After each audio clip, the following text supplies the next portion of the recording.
Por trás dos palcos, muitos artistas enfrentam contratos que controlam suas obras e até as suas vidas. Você certamente já ouviu alguma história assim, e recentemente uma notícia trouxe à tona que esse tipo de problema ainda acontece por aqui. A atriz e cantora Larissa Manoela entrou com uma ação na justiça para quebrar um contrato vitalício com a gravadora DEC Disc, que foi assinado por seus pais quando ela ainda era menor de idade. Então, vamos ver um pouco desse caso e também relembrar outros casos clássicos da música brasileira que mostram a conturbada relação entre os artistas e suas gravadoras.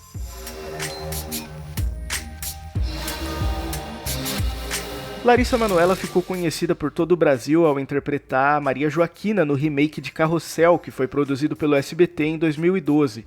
Depois atuou em outras novelas da emissora, em uma série de filmes no cinema e no streaming, até chegar à Rede Globo, emissora na qual é contratada como atriz atualmente. Mas além de atuar, desde Carrossel ela também se dedica à música. Na novela já se notava o talento como cantora em algumas das canções da trilha sonora, e depois disso, entre 2014 e 2022, ela chegou a lançar 3 álbuns de estúdio, um ao vivo e uma série de singles pela DEC Disc.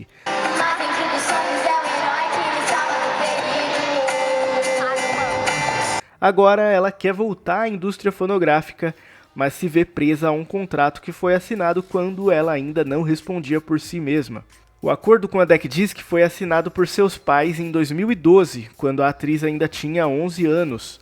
Acontece que o tempo passou, hoje ela não tem uma relação próxima com seus pais, como também foi muito comentado no último ano, mas o contrato tem caráter vitalício. Segundo uma matéria publicada no portal Popline, além da duração vitalícia ser considerada abusiva, Larissa não teria controle de suas contas nas plataformas de streaming. Então, segundo sua defesa, ela nunca teve acesso aos relatórios financeiros das reproduções de suas músicas. Baseada nisso, a artista moveu uma ação para tentar rescindir o contrato. Mas essa não é a primeira vez que um artista brasileiro tem problemas com questões contratuais. São inúmeros os exemplos, mas vamos relembrar alguns apenas para exemplificar como sempre foi uma questão delicada essa relação entre artista e gravadora. Nem o rei Roberto Carlos escapou desse tipo de problema. Ele e Erasmo Carlos, que faleceu em 2022, moveram um processo contra a editora Fermata com relação aos direitos autorais de músicas feitas entre as décadas de 60 e 80. O caso é que os artistas diziam que a Fermata teve um contrato apenas de edição musical com eles, onde poderiam apenas publicar a obra sem assumir a propriedade, mas que depois teria se apropriado dos direitos autorais. O problema do contrato nesse caso foi que, segundo os cantores, o título do documento era Contrato de Edição, o que justificaria o argumento dos dois de que isso não incluiria os direitos. Porém, a decisão do Superior Tribunal de Justiça entendeu, por meio do texto do contrato, que a cessão era definitiva, incluindo os direitos. E assim, a Fermata ficou com os direitos das músicas. Nessa lista estão grandes sucessos, como Namoradinha de um Amigo Meu, É Preciso Saber Viver, Se Você Pensa. Mas os argumentos não convenceram a justiça. Roberto e Erasmo perderam na primeira instância. Outro que moveu um processo contra sua gravadora, nesse caso a Universal Music, foi Gilberto Gil.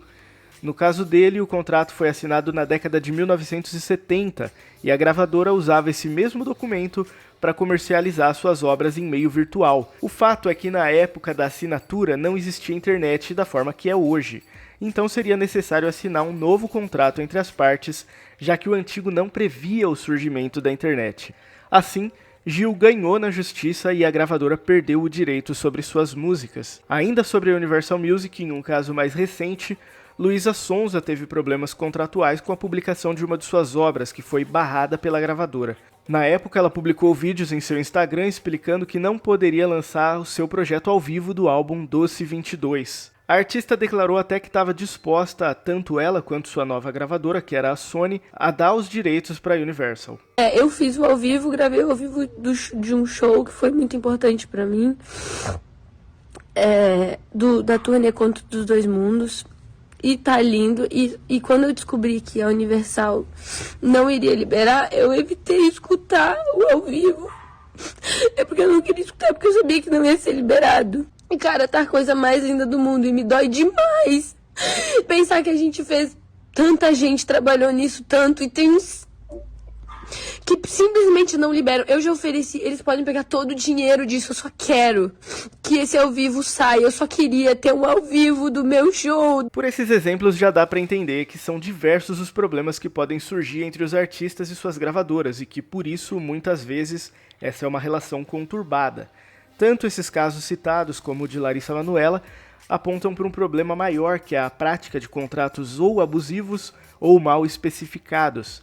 Infelizmente, esses não são casos isolados, mas sim o reflexo de todo um modelo de negócio que historicamente busca proteger mais o interesse das gravadoras e dos empresários do que dos artistas. No geral, o que acontece no mercado são contratos que limitam a liberdade criativa do artista, que tomam de forma abusiva os direitos autorais, que não dão justificativas transparentes a respeito dos lucros, sem contar os casos onde o contrato é assinado no início de carreira, quando o artista ainda é inexperiente e logo mais vulnerável a cair em algo que seja mais vantajoso apenas para o outro lado. E muito disso acontece justamente porque as gravadoras e grandes empresários têm toda uma equipe jurídica com conhecimento legal para determinar aquilo que é favorável a eles, enquanto o artista vem muito mais inocente, apenas com seu sonho, sem lembrar que no fim das contas são negócios. Então é necessário que o artista tenha uma postura muito firme com relação aos seus contratos e acordos que assina no decorrer da sua carreira. Mesmo quando for necessário ter o auxílio de alguém da área jurídica, além de conhecer seus direitos autorais, direitos de imagem, de distribuição e buscar participar de associações sérias que deem suporte a esse tipo de situação.